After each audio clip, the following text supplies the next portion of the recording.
Welcome to the AchieveSuccess podcast. I'm your host, Nathaniel Holmes.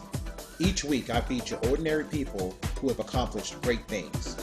Tune in to get inspired and receive tips that'll help you reach your goals in business and life as you strive to become the best version of yourself and achieve success. So what I'm gonna do is, I'm gonna kind of give you an opportunity to tell our followers, tell listeners a little bit about yourself. I'll kind of start and say, how we know each other. Okay. It's crazy. It's a small world, and it's a big world at the same time. But you and I met when I think were still in JUCO. You had already left. You had already left. You went to Hillside, right? No, I went to Southern. Played at Southern. Southern? Okay, Yeah. so you went to Southern. When you and I met, I think you had already been JUCO, or you were in JUCO. And you had come home for some time. This was when we were playing ball at Bethesda, at the joint in Bethesda. Yeah. And, I was known as the defensive stopper. I'm the guy, like, I don't care who it is, I'm going to try to check you. Definitely. And from Jump Street Rail, I mean, you've been somebody. So a little bit of insight too. The reason I invited you is because I admire you. I look up to you, and I appreciate what you've been able to accomplish during the time frame that I've known you. So that's part of the reason I invited you onto the podcast.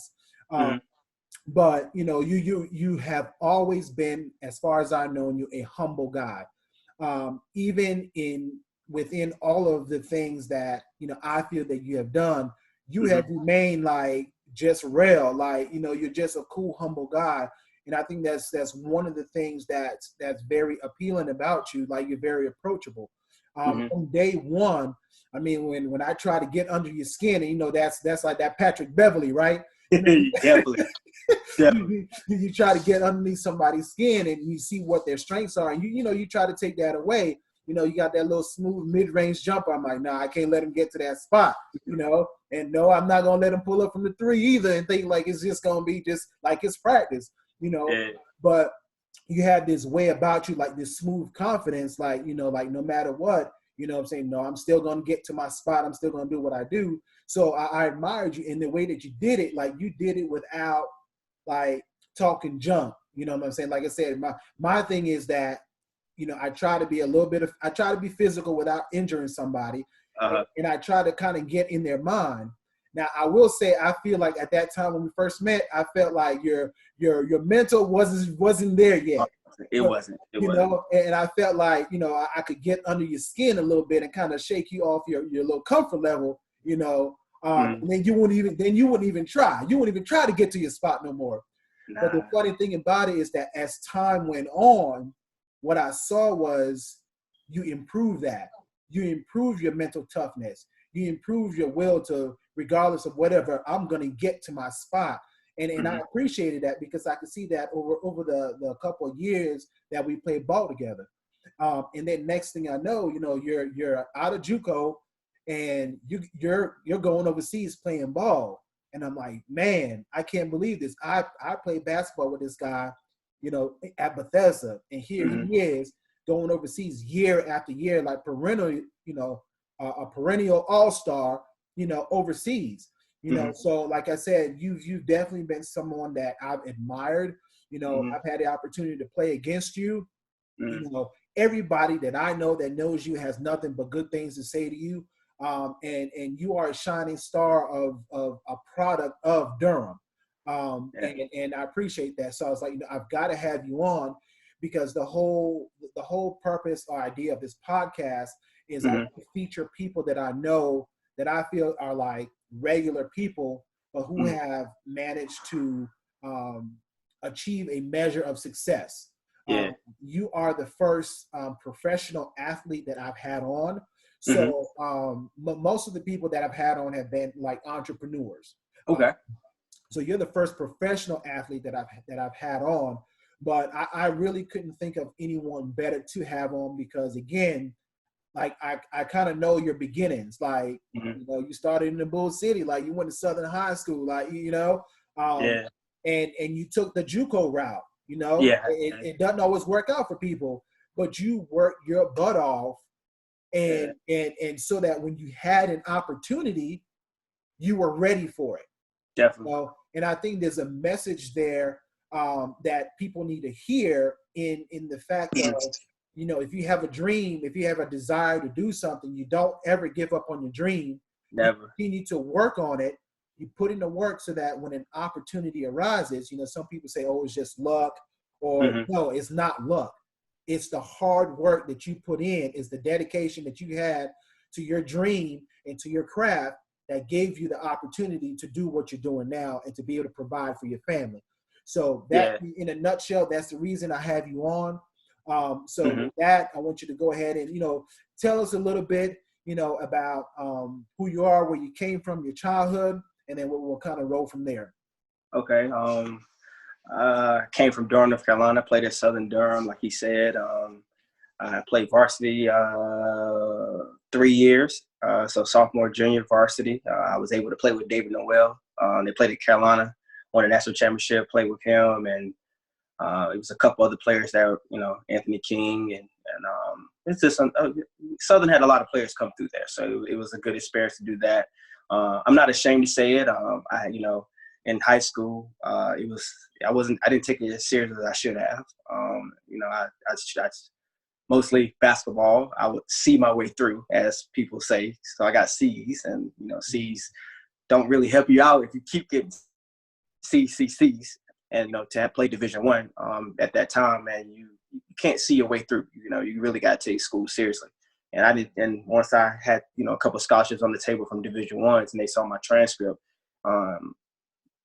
it didn't. I remember I felt bad. I felt like, you know, damn, like, what's next? And, you know, I messed my opportunity up. And then that's when I found out about the JUCO route, and, you know, the school that I was about to commit to, Winthrop University. They were very good at that time, you know, going to the NCAA tournament every year as a mid-major school. They sent me to a JUCO in South Carolina that was close to them, so they can keep an eye on me also, because they still wanted me. And then I played JUCO, and that was good for me. It made me prepare myself for the real life, to get away from my parents, get away from that nest.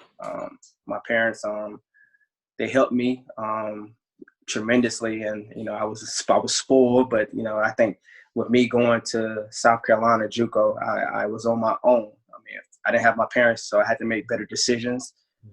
So I think that helped me grow as a person.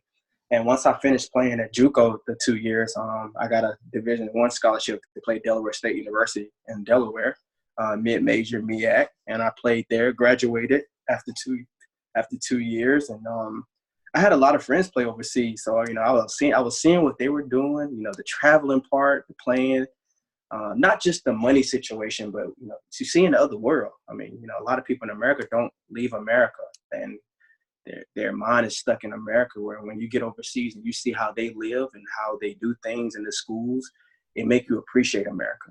That's why now, I mean, people always, you know, I don't think I'm better than anybody, but it makes me look at things differently when I come back to America. And I don't complain about things, because when you're overseas and you see those kids and how people live, and, like, for instance, let me show you an example. Like, for instance, in Asia, you know how they dry their clothes? They put it on the outside the window on a stick. And I asked myself, would Americans do that? We have dryers. Right. So I'm like, how many people will actually do that to dry their clothes? Yeah. I mean, so it's little things like that it makes me appreciate it. So after college, man, I got my degree, and I wanted to play professionally. I mean, like you said, we used to go to Bethesda, and you caught me when I was young, and I think playing against y'all and how tough you were, it prepared me to play against people that were stronger and more, you know, because y'all were adults. So it made me want to even work harder. So after graduating, I didn't use my degree yet still. After I just finished my 11th year playing, I still haven't used my degree, but at the end of the day, I have a degree to fall back on. But I'm still playing. And after college, I went on and played. And I actually played with the Globetrotters / Washington Generals. but it wasn't my type of basketball. It was a show. So, I mean, but I loved the experience for 4 months, man. That was the most wonderful experience. I mean, everybody knows Globetrotters. So that was a great experience, but just the playing overseas, man, I enjoy it. I'm away from my family, my mom and dad, and, now I'm married. I got married August 25th, 2018. So I'm away from my wife, but she comes over there a lot, to see me. And now I have a newborn. But the part where I didn't give up, I hit a lot of bumps throughout this journey. And I believe in God, man. I believe, he makes things work. If you follow me on IG or Facebook, man, I'm always like, God, thank God for this. Like, thank God for that. Like, because without him, I wouldn't have made it nowhere. A lot of people, till this day, a lot of people are like, man, I'm proud of you, man. Like, you made it. Like, I didn't think I get it sometimes. I didn't think you were going to make it. But, without God, nothing's possible. Like, I work, like, no matter what. Like, right now, every day, even my wife said, I go every day at 12 o'clock and go work out. Some days I don't want to, right, but I have to go work out because this is my job. This is how I provide. So during this off time when all this is going on, when this is over, my agent's still working for me to find me teams. I'm going to have to go back to work. Can't be out of shape. But guess what? They're going to send me home. right. So every day every day I still work out now, no matter what. I mean, I'm not going to the gym, but I get on the treadmill. I run the neighborhood. I have to stay in shape because this is my job. Right. And so, yeah, man, that's my journey. I played in Austria. I played in Estonia, Australia, Slovakia, Singapore. And when you're at these teams, you still travel everywhere else to play. Like when I'm in Singapore, we play teams in Vietnam, Thailand, Indonesia, Malaysia, Philippines. So like, it's a blessing, man. And I'm actually playing one more year, and that's it. Yeah. That is it for me. That is. You're only going to give it one more season? One more season, man. Me and my brother, he plays overseas also. We want to retire the same year. Yeah.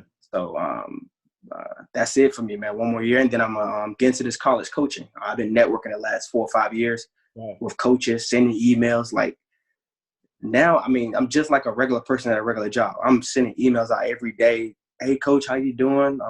Hope your family's staying safe. Stuff like that. People remember. So when a job opened up, like, hey, man, that guy just finished playing professional. We might need to put him on our staff. He can relate to younger players or whatnot. So I'm doing that every day since this virus, and before I was doing it. But now I'm really doing it every day. I have nothing else to do.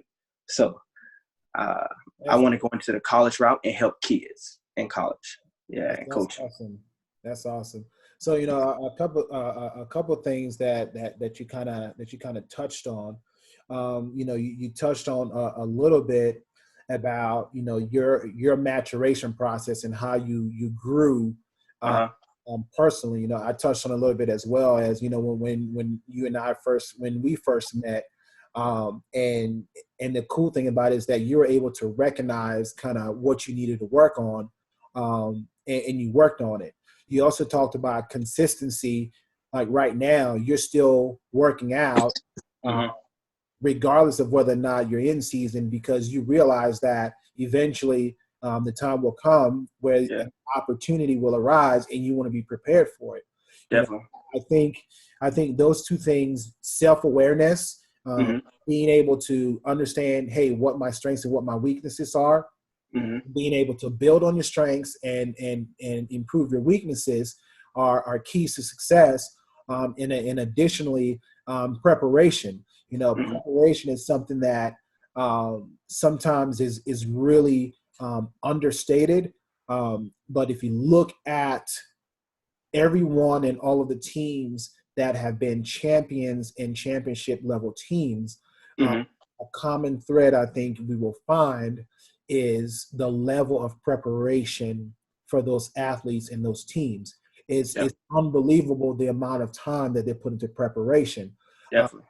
And I think back in terms of sports to the Super Bowl with the Seattle Seahawks and the New England Patriots, when Butler got that interception on the end zone when everyone just knew Marshawn was going to run the ball, or Marshawn should have run the ball, and they ended up Russell ended up trying to go for a little quick slant route.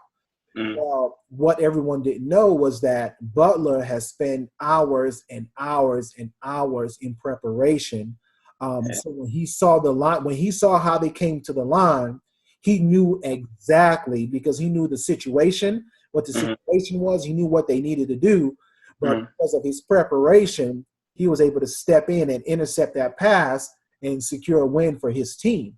So that preparation is something that, when it comes to, you know, your ability to achieve success and achieve your goals, is something that is absolutely critical. Definitely. And yeah, like, you know, like you also talked about, you know, you're following you on IG. You know, I've seen you a couple times where you're in your sweatsuit. I'm like, man, man, what is he doing? He got the sweatsuit on. He in the sauna. I'm like, man, what's my boy doing? You know, and you got to do that, man. Got to do that. You know, worst time right now to gain weight.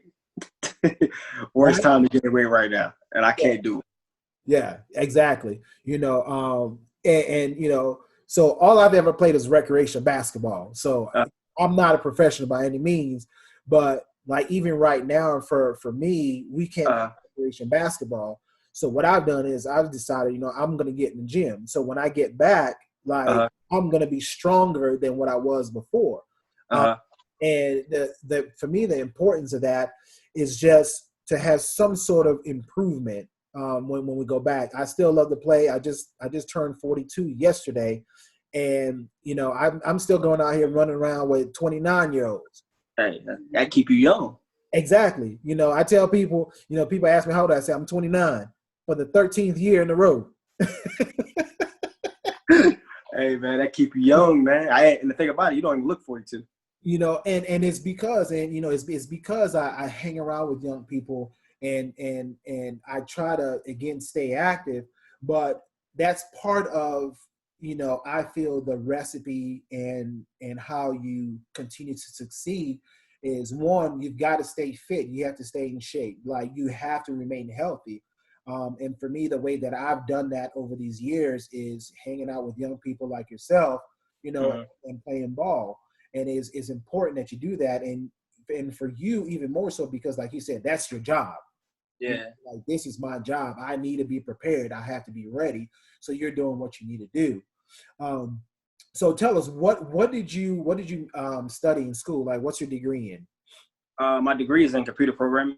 Okay. Yeah, my dad worked at IBM, and I've just always been around computers. So I went that route. Or whatnot, and I haven't used my degree since playing, like I said, but at the end of the day, you want to do something you love. So after all this, man, I feel like college coaching is something that I want to do, and you know, so. And it's really interesting to hear that you major in computer programming, because it has nothing to do with playing basketball. Nothing at all. Nothing at all. But what that does is it gives you, you know, another window, another opportunity, another avenue. You know, goodness forbid, let's say if you got injured and physically you couldn't play basketball anymore, right? Then now you have enabled yourself to be able to go down a totally different career path, you know. You. Okay. Say it again. That's your wife? Yes, my wife, yeah. Tell her I said hello. My friend Nate said hello. Sorry about that. Yeah. So, you know, it's absolutely important that you give yourself, you know, those other opportunities. You know, I think all too often, you know, young people kind of get that mindset that, hey, I want to be a professional athlete. I want to go to the league, you know, whatever it is. And they kind of close themselves off to any other opportunities or any other avenue. But you know as well as I do that, you know, and everybody knows the percentages of people that are going to make it to the level are very, very, very, very small. Definitely. In comparison to, you know, the total pool of athletes that are available. So you know, you've been smart in the way that, you know, you've prepared yourself for an either or type of scenario. you know. Yeah, definitely, man. I feel you on that, man. And kids, I don't think kids actually. I mean, when I work camps throughout the summer, when I get back to America, people, they look at the part on my IG when I'm traveling or what I'm buying, but y'all don't see the sacrifices, and also y'all don't see what comes with that. Like it comes with a lot of hard work to get up to where I was. I'm not ashamed to say that, man. I started from my first year.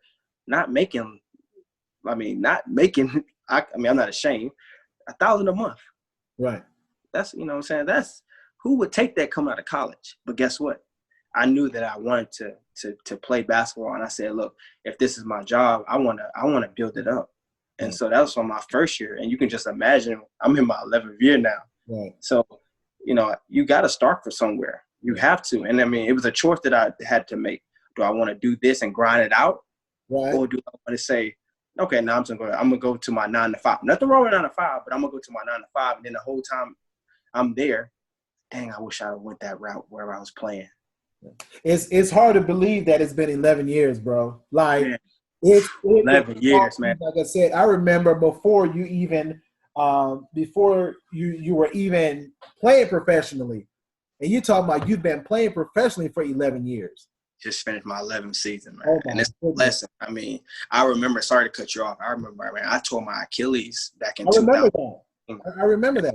Yeah, man, I tore my Achilles. And that right there opened my eyes up to what's next after basketball. Because coming up to 2013, I've been playing for 3 years already. So I was, I'm gone for 8 months, and I come back for the summertime for 3 months, then I'm back out. So when I was home for that 8 months, Nate, it was so, like, miserable because all I knew was basketball. So I flew back from Australia, had the surgery. All I could do was sit. And I remember my mom, like she felt bad for me because she knew that I missed the game. I'm sitting at home every day, right, doing nothing. And that's when I said, man, what's next after basketball? Right. Like, what's next? Like, I didn't know how I was going to heal back. Right. You don't know if you're going to be able to go full. Yeah, I didn't. Man, a lot of teams my agent was talking to, he was like, a couple teams don't know if you're going to be the same, so they didn't want to take a risk on me. Right. So, man, it was very hard. And I remember I was going up to my high school every day. I had rehab at 3:15 every day. The team was paying for my rehab, so that was a good thing. The team that was in Australia, because I did it with them, so they had to pay for it and the surgery. But I would sit at home every day until about 2:45, drive up to Southern, work out on my own. I would go in the gym and shoot every day by myself. And then the lady that when I was in Southern, when I was in school, she still works there. She was like, Jerel, you come here every day. Why don't you? What happened? And so I sat down and told her, and she was like, why don't you just sub? And I was like, she's like, you come here every day. And she knew I was bored because we had a conversation. Yeah. I was like, nah, I can't do that. I never did that. Like, I don't know how it would be. She's like, Jerel, you come here every day at 3:00. You wait outside the gym until school get out just to go in the gym. Right. And, she made one call because back then substitute teaching was hard to get into. Like it was a waiting line. And she made one call and got me into subbing. And I told her, look, I don't want to do high school because you in there calling names and people in your class. And I was like, no, I don't want. So she put me in middle school, and I ended up going to Carrington, and I subbed every day. Right. And it gave me something to do. So every day I got up at 6 went to Carrington. And Carrington liked me so much. Her name was Miss Evans. She looked out for me so much. Because I would go to Spain sometime to see my girl. She was teaching in Spain then. I would go see her, come back, and she'll still have me on like, okay, you can come back and work. Right. So I was doing full time. But, man, so I would leave school at 2:30, rush to Southern, and work out. And that helped me get back. And the following year, I still have this jersey too. I'll show you. The following year, I worked so hard to get back. I ended up signing a contract to go to Asia. That season I won the championship. Wow. My first season back after my Achilles. First season back after the Achilles injury. I won a championship, and that's the same year my grandma passed away. Yeah. In March, and I was gonna quit basketball when my mom told me. When my mom called me that night because times was different. Right. She called me that night. I remember it was nighttime her time, morning time my time. She called me and said, Grandma passed him to sleep, and I lost it. Like I said, that was the longest. I remember that time for you. I remember I remember you had a tough time. Oh man, that was tough. I remember. I was about to quit, man. Yeah. I was about to quit. Like for instance, this is the jersey and this is the article. Right there. When we won it. And that was a blessing, man. Yeah. Definitely a blessing. Indeed. Yeah, but you know, so I mean, it's amazing. You know, I talked a little bit about mental toughness. It's amazing that even during your injury and the uncertainty of it, you still had a strong mind, though. You still, you know, you were still determined to go and to work out. You were still determined to be ready and to be prepared. You know, you talked about when you started, you know, you started at making $1,000 a month playing professional basketball. People probably wouldn't believe that, you know, that was all that you were making. But yeah, it's true. You know, everybody doesn't make millions and millions of dollars. That's a professional athlete. It doesn't change the amount of work that you have to do. It doesn't change the amount of effort that you put in. It doesn't change the level of competition. It's just, that's what it is, what it is. You know, that's what you were making, you know. When you started, now here you are, you know, 11 years later, you know, how were you able to go from, you know, I'm a rookie professional athlete making $1,000 a year to where you are now, to where you're able to provide for your family, you know, as you envisioned? Honestly, at the end of the day, it's a blessing. That's all I can say. I mean, I work my butt off night and days. I leave my wife. She's strong. You know, for me to be like, it's hard, man. You gotta think about it. Like my mom and dad, like in their 70s. I'm missing this time with them. So it was tough. I mean, it was tough. I mean, but this is something that I wanted to do, and I was determined, and I love the game of basketball. And I just said, look, because each year you start off, like for instance, that 1,000 was my first year. So you do the calculations. 1,000 times 8, that's $8,000. 8 months, no tax. Depending on how you play that year, get you your job the next year. So that team that I went to the following year, that team might offer me $3,500 a month now. So now that 3,500 times 8 has went up. Right. Then the third year, right, depending on how I played, if I did good, now that turns into 5,000 times 8. Right. So and you could essentially what it is that each season you're auditioning for the next season. Yes. You know, you're showing, hey, this is what I've done, this is what I can do, and you're auditioning for that next season. You know, and I liken it to, you know, you're never safe, essentially. Never safe. Because these teams will send you home quicker than you think. Like my coach used to say, they will send you home quick as a guy get the news, and that's mighty fast. Because God get news fast. Yeah. So they send you home. You're not playing up to their what they want, or you're not scoring, or the team's not winning. You can have an envelope in your locker the next day. That means it's a ticket home, basically. Wow. Thank you for what you do. Yeah. That's it. So people don't realize it's a cutthroat world over there. Yeah. And so how do you so how do you manage that? Like, what do you do? What does it take to, you know, what does it take to know that, hey, that's the situation, and what does it take to continue to perform so that you still have that opportunity when the next season comes? What does it take? You know what it is? What it take?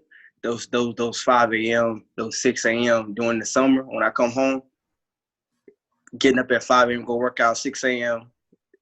Like, yeah, it's cool to travel when I come home during the summertime. It's cool to travel, party or whatnot. But that 5 a.m., 6 a.m., I know what hard work pays off. Yeah. So what I believe in God, like I said. So basically, God's going to keep rewarding you if you keep putting in work. So God knows in the day what you're doing. Yeah. So when September comes, when I got home in June, July, and August, God knows, okay, you've been working out. You know, you still doing your thing. You working out. Okay, I'm gonna reward you and give you this contract in this country. Right. So I believe in that. So I believe, like, so honestly, like last week, my wife was saying something. She was like, "You don't feel like going to work out, do you?" I said, "Honestly, don't. I really do not want to go work out." But guess what? I got in my car. I went and worked out because I know if I don't do it, I'm gonna get lazy during this time. And then when it comes to when all this viruses is over and when September come and I sign this contract wherever and I go there and the team, you out of shape. Now I'm back home in America with no job. Yeah.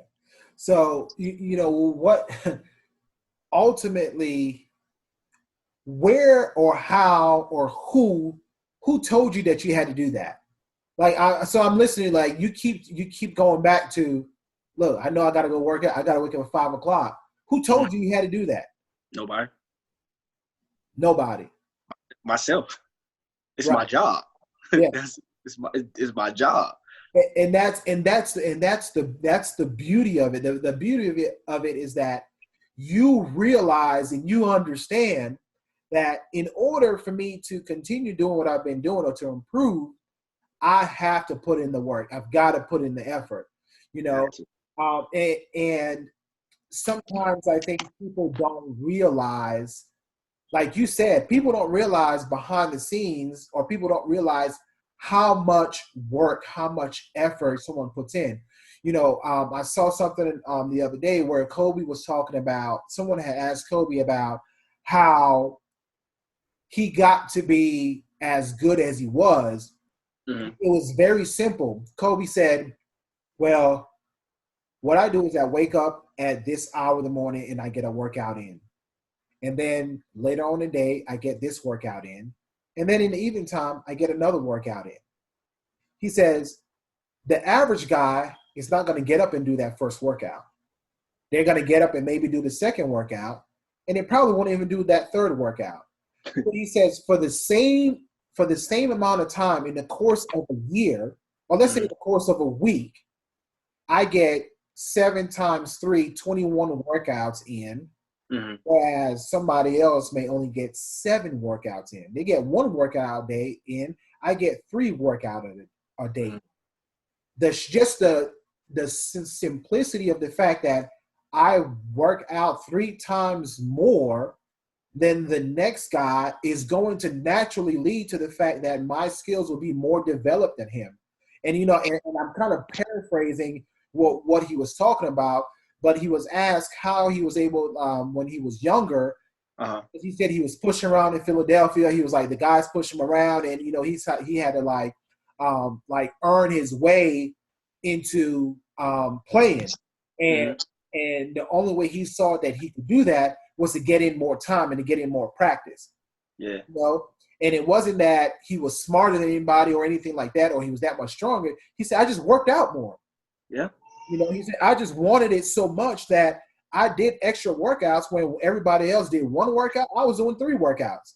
Yeah. So at the end of a year, how many more workouts have I gotten in compared to the next man? And that explains the difference between my level of performance and his level of performance. Yes, correct. Right?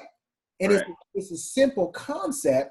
You know, you just do more than the next man, but mentally you have to have you have to have the desire to do that. You have to have the understanding that it takes work and it takes effort to do that. Because if we all practice the same and do the same amount of work, we're all going to have the same talents, like the same skill level. What's going to separate one from the other? Yep. You know, and when it comes to achieving success, the way that you do that is you've got to put in more work than the next person. Yeah. And that's in any job field. Exactly. That's in anything. You know, I practice, you know, something similar. I try to put in 15 minutes every day of sales training every day, when I know that the other guys aren't going to do that. At 8 o'clock, I'm at work. They don't come rolling into 9:30. So I'm getting a whole extra hour and a half of work in while just rolling in, and you're wondering why I'm selling 20, 25 cars a month and you're only selling 10, 15 cars a month. Because what you put in is what you get out. Exactly. To them, it looks easy.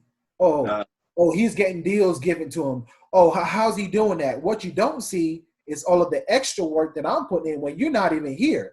Yeah. But when you leave at 7 o'clock and we close at 7, and I'm there to 7, 8, 9, 8 or 9 o'clock at night, still working. You don't see that. And it's the exact same thing you're doing. During your time off, what are you doing? You're putting in the work, where the next person, and if you're like anything like me, you don't care what the next person is doing. Oh, definitely don't. You never care what the next man is doing. It's about what I need to do to achieve the level of success that I need to. Definitely. You also talked about, about believing in God and knowing that if you put in the work, that, you'll be rewarded for it. It makes me think about that scripture that said faith without works is dead, right? You can have the faith that I have the faith that I'm going to be a professional athlete.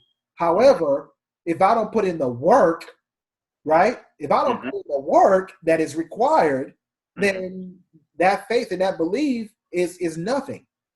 So it's very important that, I think people understand that it's great to believe and to have faith, but at the end of the day, you got to put in the work.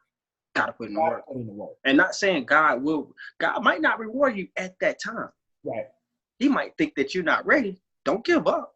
Right. Continue to work. Exactly. Because he gonna open doors. I almost start preaching. Yeah, he gonna open doors no matter what. Yeah, absolutely. Tough times and all. So one of the things I try to find out, obviously you got to where you are by pure hard work, and that's something that you keep saying, is that it's all about the hard work, the belief, the faith. So we understand how you got to where you are.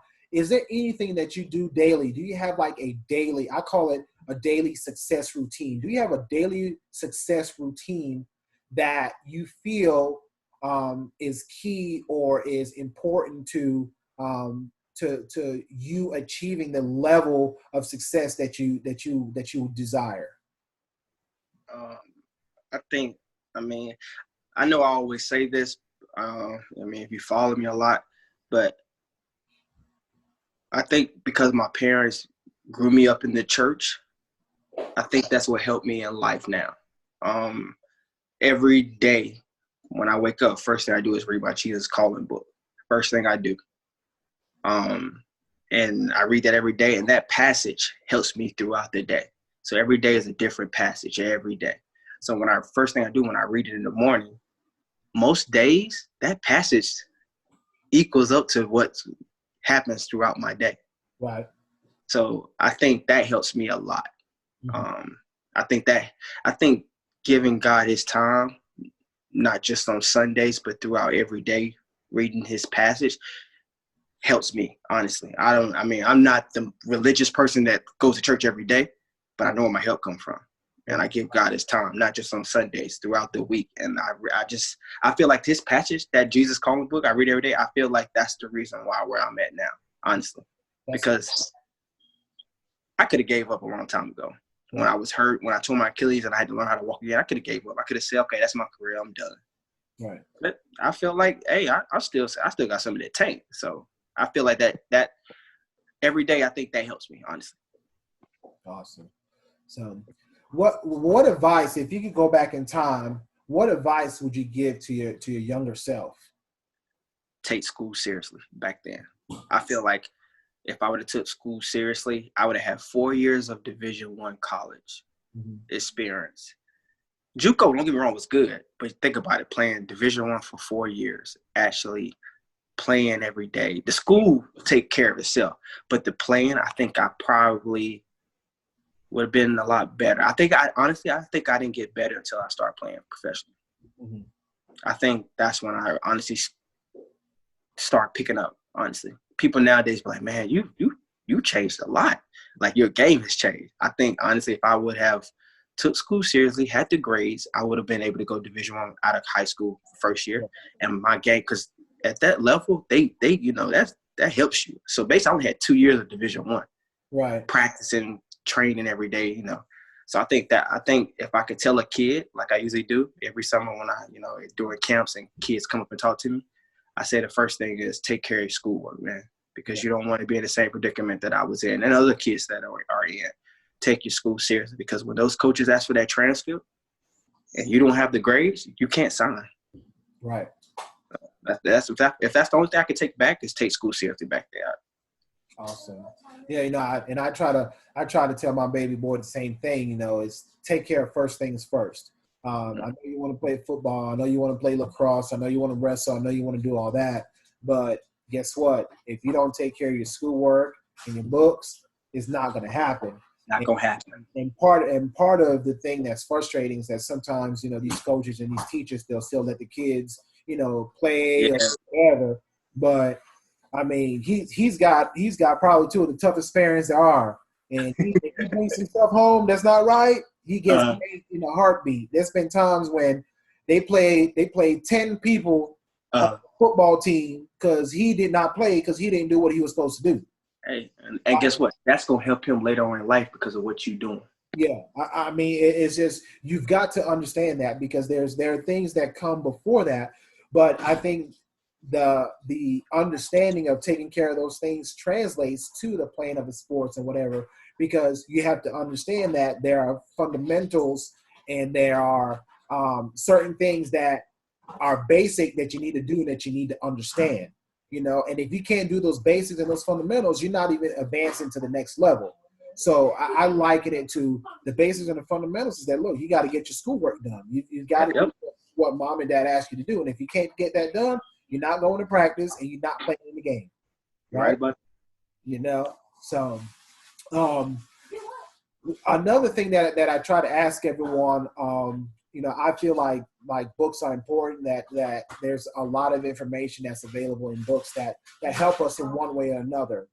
Do you have a certain book or books that have been very influential in getting you to where you are now? Honestly, Nate, I'm going to tell you the truth. I'm not a book reader. I know that's bad to say, honestly, but it's not bad, because for me, it's the same challenge. I'm a slow reader. I've never finished reading a book. What I did was, the alternative is that I listen to books. Okay. I have an audible.com account, and I listen to books because I find it's a lot easier, and I can actually take in the information. So I can be working on a project or doing something, have my earbuds in, and I would have listened to, a whole self-improvement book without even realize it. I'm going to have to keep that in mind. And that, you just helped me out. Yeah, I don't read books. I know that's bad to say. Honestly, I'm not going to sit lie and say I read this. I don't read that. I don't read a book. No, but what I would tell you though, and there's nothing wrong with that. But I would tell you the alternative, because again, for me, reading, I'm not going to pick up a book and read it. I'll start reading it, but I won't finish it. I realized that when I started looking into being successful, being a good leader, trying to, get things done, I found that people were always talking about this book or that book or this book or that book. And I was like, man, let me see if I can find it in Audible form. And I started one day, we're listening to one book, man, and I think I've got over 200 books right now in my Audible library that I've listened to. And it's so easy. 3 hours will go by real quick. You can do it while you're working out. After you do your devotion in the morning, you can listen to a book for 30 minutes or an hour at a time. You can do it maybe before you go to bed at night or throughout the day in the car. A lot of people spend a lot of time in their car. So they'll listen to a book in the car. And it doesn't have to be in a day that you finish a book, but even if it's 5 or 10 minutes, I would definitely suggest going that route.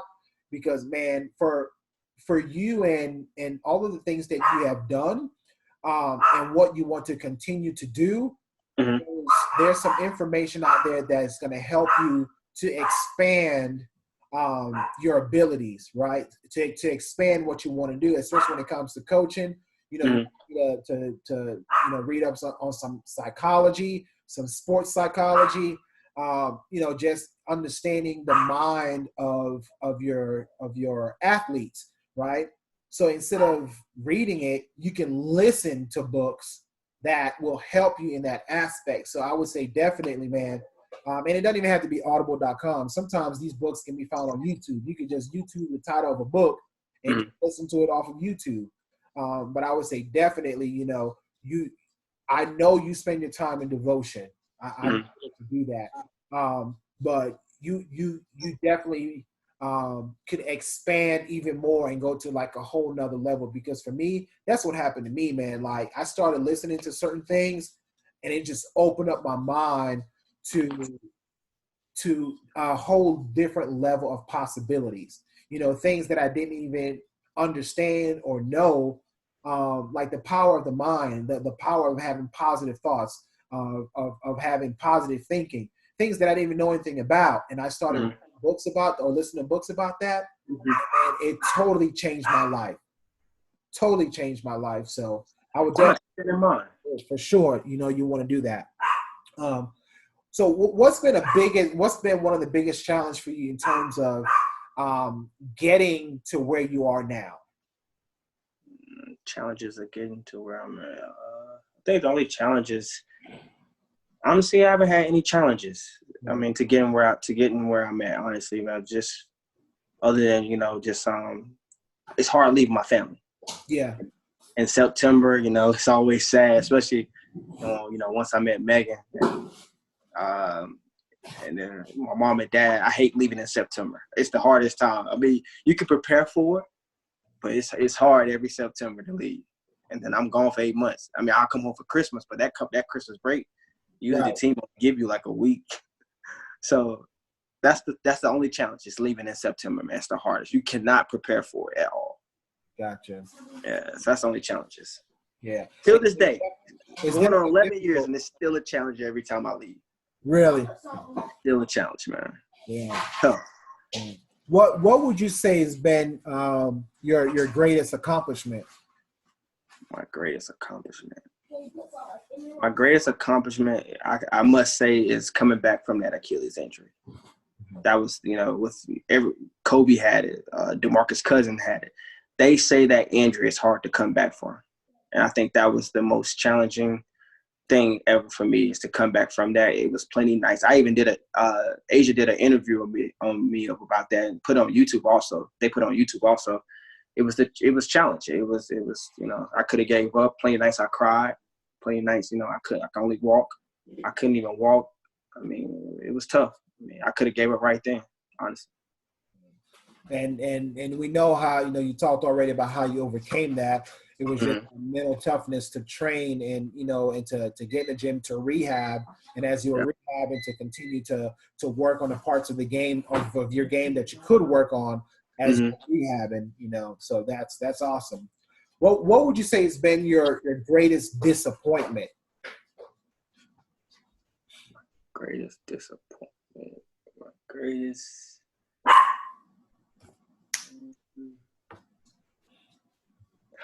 My greatest disappointment might have been 2013, the game where I tore my Achilles. We made it to the playoffs. We needed this game. The coach didn't tell us till halftime. We struggled all year. We finally made it. I thought that was the greatest thing, because that team has not been in the playoffs in the last 4 years. We were about to make playoffs. Fourth quarter happened, and I let my team down. Well, it's not necessarily that you let them down. You got injured. I got injured, yeah. But I was so disappointed in myself. Like, man, like 4 years, and the team finally made playoffs. And I'm not saying it was all because of me, but I felt like I disappointed them. I let them down. Right. You weren't able to contribute. You weren't able to contribute in the way that you normally would. Yeah. And so that game, we lost, and we didn't make playoffs. Yeah. But if we would have won and we were up, we would have won, we'd have made playoffs. You would have made the playoffs if you guys had. Oh, man, I was so disappointed, man. What do you enjoy the most about your life right now? What do you enjoy most about where you are in life and what you've been able to accomplish? How much I grew up as a person. I feel like I did tell you, once I got to college, it made me grow as, made me get away from my parents. But being overseas, it made me more mature. Back in Bethesda, I used to be goofy or whatnot. But I think being overseas, it made me grow and made me mature as a person, make better decisions. Made me be more independent. It made me look at life more now that I didn't have my mom and dad over there. It made me look at things like, just made me mature more, I think, as a person, honestly. So I think being overseas, I think if I would have stayed in America, I probably would have been the same person still. But I think being overseas, being alone, you and other American most of the times, it makes you grow as a person, honestly. Yeah. Who's one person that you would say that you admire most?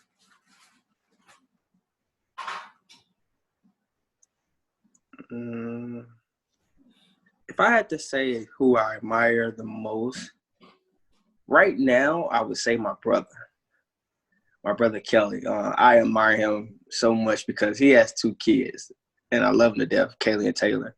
And now with me having a kid, and all the times I used to, we joke about this every day. The time I used to laugh at him because, when you have 2 kids, it's a lot of work. Yeah. Even just 1 kid. I admire him because he balances his work, his life, and his kids. And now he be laughing at me when he'll call me on FaceTime, like, "What you doing, man? I'm asleep." Shh.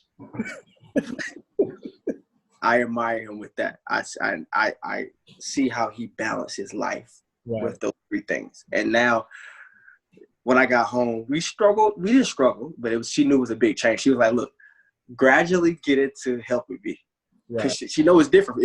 I'm a dad, so I think once I got home from this virus, Megan has truly helped me. Like, I love sleep, so he's crying, and I'm getting up. I want to help her. She be like, "Jerel, you can sleep." No, I'm good. Yeah. So I'm balancing. So every day I can only go work out at 12 o'clock. So I go work out at 12. Because she's working. So it's balancing, and I go back from what my brother do. So I admire him with that now, definitely. All those times I used to laugh at him, now I can't laugh. You can't laugh at me. So, you've given us, I think a pretty strong message that, when it comes to, trying to reach your goals and to do what it is that you want to do, that it requires hard work, that it requires a belief in someone or something bigger than you are.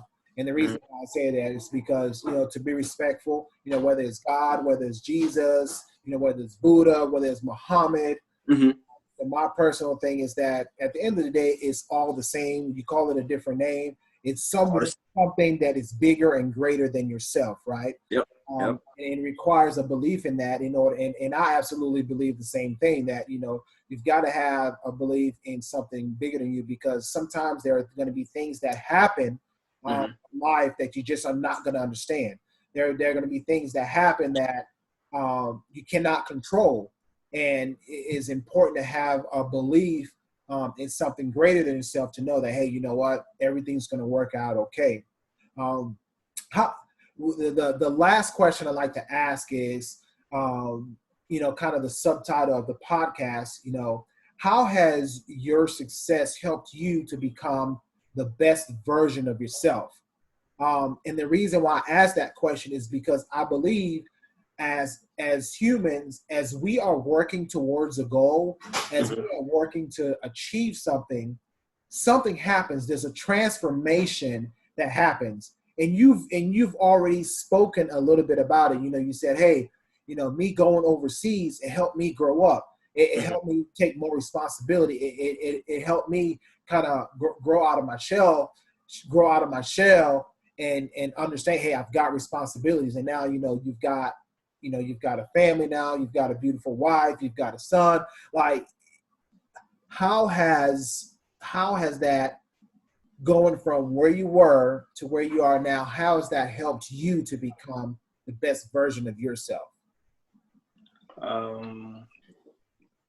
I think it has. For example, having this kid has made me realize that I've changed so much. I see so much in him right now. That's me. And I'm like, I guess you could say, I want him to be not like me, like how you say it? How can you put this? Every day I look at him and I just say, it's a blessing to have him, but at the same time, what my dad did to me and how he grew me up, I want to do the same for you, but better.